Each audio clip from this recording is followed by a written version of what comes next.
श्री परमात्मने नमः। श्रीमद्भगवद्गीता अथ 12. अर्जुन उवाच एवं सततयुक्ता ये भक्तास्त्वां पर्युपासते ये चाप्यक्षरमव्यक्तं तेषां के योगवित्तमाः। श्रीभगवानुवाच मय्यावेश्य मनो ये मां नित्ययुक्ता उपासते श्रद्धया परयोपेतास्ते मे युक्ततमा मताः। ये त्वक्षरमनिर्देश्यम् अव्यक्तं पर्युपासते सर्वत्र गमचिन्त्यं च कूटस्थमचलं ध्रुवन् सन्नियमेन्द्रियग्रामं सर्वत्र समबुद्धयः ते प्राप्नुवन्ति मामेव सर्वभूतहिते रताः। क्लेशोऽधिकतरस्तेषाम् अव्यक्तासक्तचेतसाम् अव्यक्ता हि गतिर्दुःखं देहवद्भिरवाप्यते। ये तु सर्वाणि कर्माणि मयि सन्न्यस्य मत्पराः अनन्येनैव योगेन मां ध्यायन्त उपासते तेषामहं समुद्धर्ता मृत्युसंसारसागरात् भवामि न चिरात् पार्थ मय्यावेशितचेतसां मय्येव मन आदत्स्व मयि बुद्धिं निवशिष्यसि मय्येव अत ऊर्ध्वन्न संशयः। अधच्चित्तं समाधातुं न शक्नोषि मयि स्थिरम् अभ्यासयोगेन ततो मामिच्छाप्तुं धनञ्जय।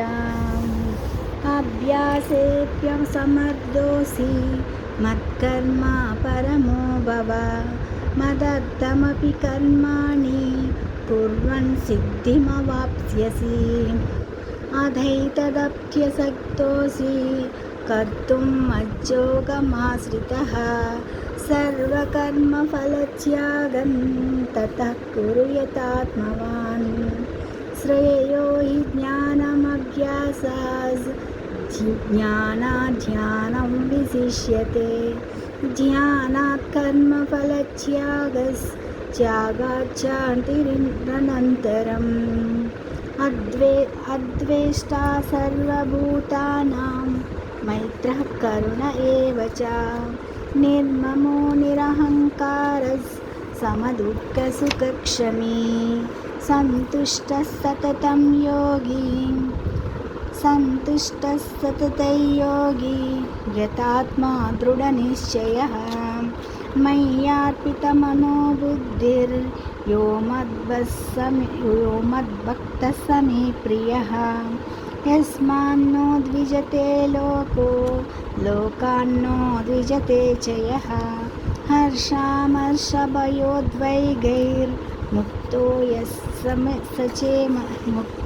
स च मे प्रियः। अनपेक्षः शुचिर्दक्ष उदासीनो गतव्यदः सर्वारम्भपरित्यागी यो मद्भक्तः स मे प्रियः। यो मद्भक्तः स मे प्रियः। यो न हृष्यति न द्वेष्टि न शोचति न काङ्क्षति शुभाशुभपरित्यागी भक्तिमान्यः स मे प्रियः। समशत्रौ च मित्रे च तदा मानापमानयोः शीतोष्णसुखदुःखेषु समसङ्गविवर्जितः तुल्यानिन्दस्तुतिर्मौनी सन्तुष्टो येन केनचित् अनकेतस्थिरमतिर्भक्तिमान् मे प्रियो नरः। ये तु धर्म्यामृतमिदै यदोक्तं पर्युपासते श्रद्धादानमत्परमा भक्तास्तेऽतीव मे प्रियाः। ॐ तत्सदिति श्रीमद्भगवद्गीतासु उपनिषत्सु ब्रह्मविद्यायां योगशास्त्रे श्रीकृष्णार्जुनसंवादे भक्तियोगो नाम द्वादशोऽध्यायः। ॐ श्रीकृष्णार्पणमस्तु।